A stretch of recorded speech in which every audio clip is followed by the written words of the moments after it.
وتعالى اقرأ باسم ربك الذي خلق صدق الله المولانا العلي. நபிகள் நாயகம் ஸல்லல்லாஹு அலைஹி வஸல்லம் அவர்களுடைய வரலாற்றில் பெருமானாரின் வாலிப வயதிலே நடந்த காரியங்களை, அவர்கள் ஆற்றிய தொண்டுகளை, செய்த சேவைகளை பற்றி நாம் பார்த்து வந்தோம்.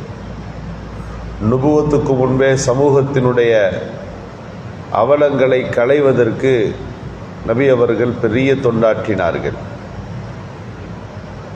இதன் உச்சம் நபிகள் பெருமானார் ஸல்லல்லாஹு அலைஹி வஸல்லம் அவர்கள் திருமணத்திற்கு பிறகு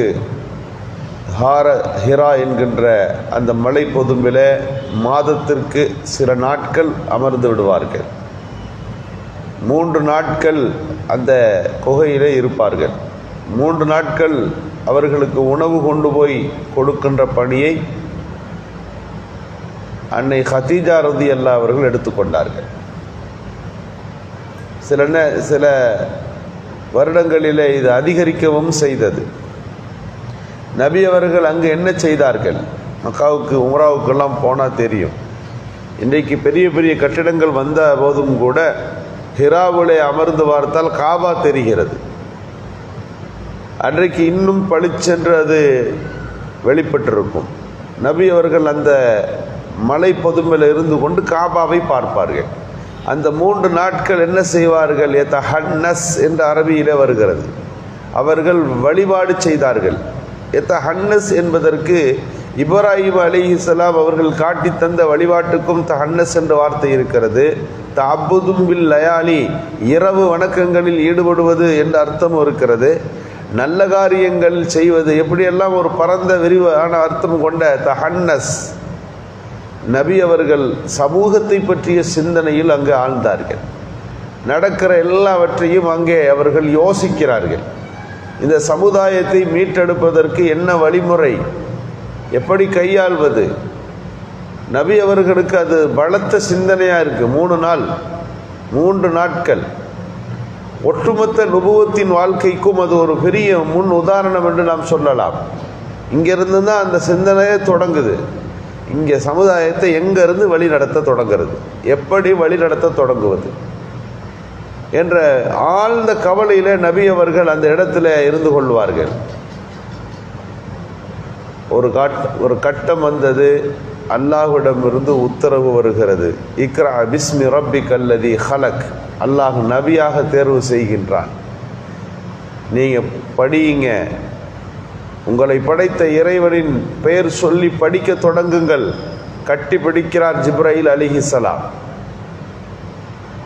அவர் இக்ரா என்று சொன்ன உடனே நபிகள் ஸல்லல்லாஹு அலைஹி வஸல்லம் சொன்னார்கள், மாநபி காரியின், நான் படிக்க தெரியாதவனாயிற்றே, ஓத தெரியாதவனாயிற்றே. எதை ஓதுவது, எப்படி ஓதுவது? மீண்டும் ஒரு தடவை ஜிப்ராயில் அலைஹிஸ்ஸலாம் கட்டி அணைக்கின்றார்கள். மாநபி காரியின் 3 தடவை நடக்குது. 3ஆம் தடவை சொன்னார்கள், இக்ரா, நபியே நீர் ஓதுவீராக. பிஸ்மி ரப்பிக்கல் லதீ ஹலக், உங்களை படைத்த இறைவனின் பெயர் சொல்லி நீங்கள் ஓதுவீர்களாக என்று சொல்லி ஒரு 5 வசனங்கள். இந்த வசனம் இறங்கிய போது நபி அவர்களுக்கு இனம் புரியாத ஒரு பயம் தொற்றிக்கொள்ளுகிறது. பெரிய பணி இங்கே சுமை தரப்பட்டு விட்டது. ஜிப்ரையில பார்த்தாங்க, ஏதோ ஒன்றை கண்டார்கள், இப்படி நடந்தது, போர்வை போர்த்தி கொண்டார்கள். நாம் கேட்டிருக்கிறோம். இதற்கு 2 அர்த்தங்கள் உண்டு. ஜிப்ரையிலை பார்த்து அங்கே நடந்தவற்றை புரிந்து கொள்ள முடியாமல் ரசூலுல்லாவுக்கு ஏதோ ஒரு பயத்தின் வெளிப்பாடாக உடல் நடுங்க தொடங்கியது.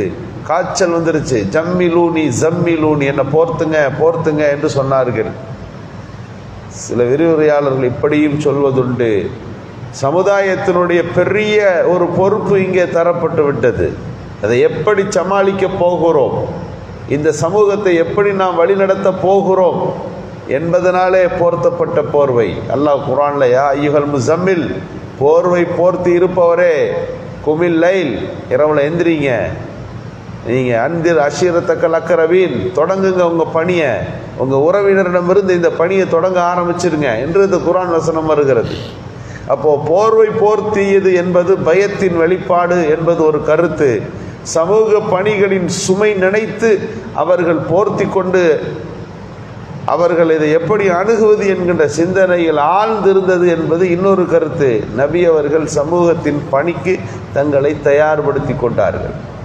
அன்னை கதீஜா ரலியல்லாஹு வந்து சொன்ன உடனே அவங்க கேட்குறாங்க, எப்படி இருந்தார், வந்தவர் எப்படி இருந்தார், அது எப்படி ஒளியாக இருந்ததா, எந்த மாதிரியான காட்சி அது, ஏன்னா ஜின் இருக்குது, ஷைத்தான் இருக்குது, மலக்கு இருக்குது, எத்தனையோ படைப்புகள் இப்படி அரூபமாய் வந்து நிற்பது உண்டு. நீங்கள் கண்டது எதை? மலக்குக்கும் ஷைத்தானுக்குமான வேறுபாடு என்ன தெரியுமா? ஒரு பெண் தலை துறந்து நிற்கின்ற போது மலக்கு அங்கே இருக்க மாட்டார், ஷைத்தான் இருக்கும். இதுதான் வேறுபாடு. அடுத்த தடவை ஜிப்ரீல் உங்கள் பக்கத்தில் வருகிறார் என்று சொன்னால் என்னிடத்தில் நீங்கள் சொல்ல வேண்டும் என்று கதீஜா நாயகம் சொல்லுவார்களாம். ஜிப்ரீல் வந்தபோது அன்னை கதீஜாவோடு நபிகள் ஸல்லல்லாஹு அலைஹி வஸல்லம் அவர்கள் இணைந்து அமர்ந்து கொள்ளுகிறார்கள். கதீஜா ரலியல்லாஹு தலை நீக்கினால் அது மறைந்து போய் விடுகிறார். வந்தவர் மறைந்து போனார், வந்த அரூபம் மறைந்து போனது என்று சொன்ன உடனே சொன்னார்கள், இது மலக்கு, வந்திருப்பது மலக்கு என்ற முடிவை எடுக்கிறார்கள். ஊரில் இருந்த ஒரு பெரிய வேத பண்டிதர் வரக்கத் இப்னு நௌஃபல் இடத்தில் நபிகள் பெருமானார் அழைத்து செல்லப்படுகிறார்கள். கண்ட காட்சிகளையும் நடந்த செய்திகளை எல்லாம் சொல்லி முடித்த போது அவர் சொன்னார், நீங்கள் பார்த்தது நாமூஸ் என்ற ஒரு வானவரை பார்த்தீர்கள். இந்த வானவர் யார் தெரியுமா? இதற்கு முன்பு அல்லாஹ்விடமிருந்து வேதங்களை இந்த பூமிக்கு கொண்டு வருவார், அதற்குத்தான் அவர் வருவார்.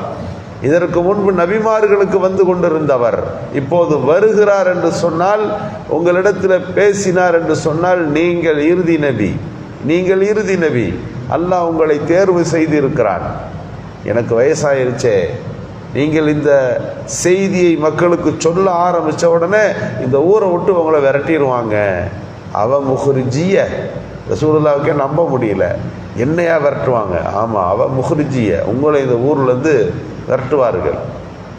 அப்படி விரட்டும் போது உங்களுக்கு ஏற்படக்கூடிய அந்த சிக்கலான சந்தர்ப்பத்தில் உங்களோடு இருந்து உதவி செய்யணும்னு நான் ஆசைப்படுறேன், ஆனால் எனக்கு வயது இல்லை என்று அந்த வரக்கத் இப்னு நௌஃபல் என்ற வேதங்களை படித்து கரைத்து குடித்த அந்த மனிதர் பெருமானாருக்கு அறிவுரை சொன்ன செய்திகள் அங்கே இடம்பெறுகிறது. நபி அவர்கள் நபியாக ஜிப்ரீலை கண்ட பிறகு அவர்கள் அங்கு பதவி பெறுகிறார்கள். மக்களுக்கு மத்தியிலே போய் பேச வேண்டும், மக்களுக்கு மத்தியிலே பிரச்சாரத்தை தொடங்கணும். அல்லாஹ் ஒவ்வொரு சமயத்திலையும் தேவையான செய்திகளை சொல்லிக்கொண்டே இருப்பான். பெருமானார் ஸல்லல்லாஹு அலைஹி வஸல்லம் அவர்கள் தங்கள் பேச்சிலே அதை விளக்குவார்கள். இதுவெல்லாம் நடப்பதற்கு முன்பு கொஞ்ச காலம் ஜிப்ரீலை பார்க்க முடியல, 6 மாத காலம் ஜிப்ரீல் வரலை.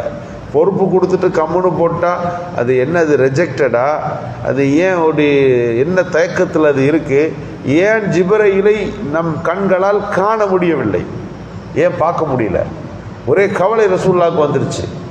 ஏன்னா திடீர்னு ஒரு செய்தி வருது, நம்மையும் மீறி வருகிறது. அது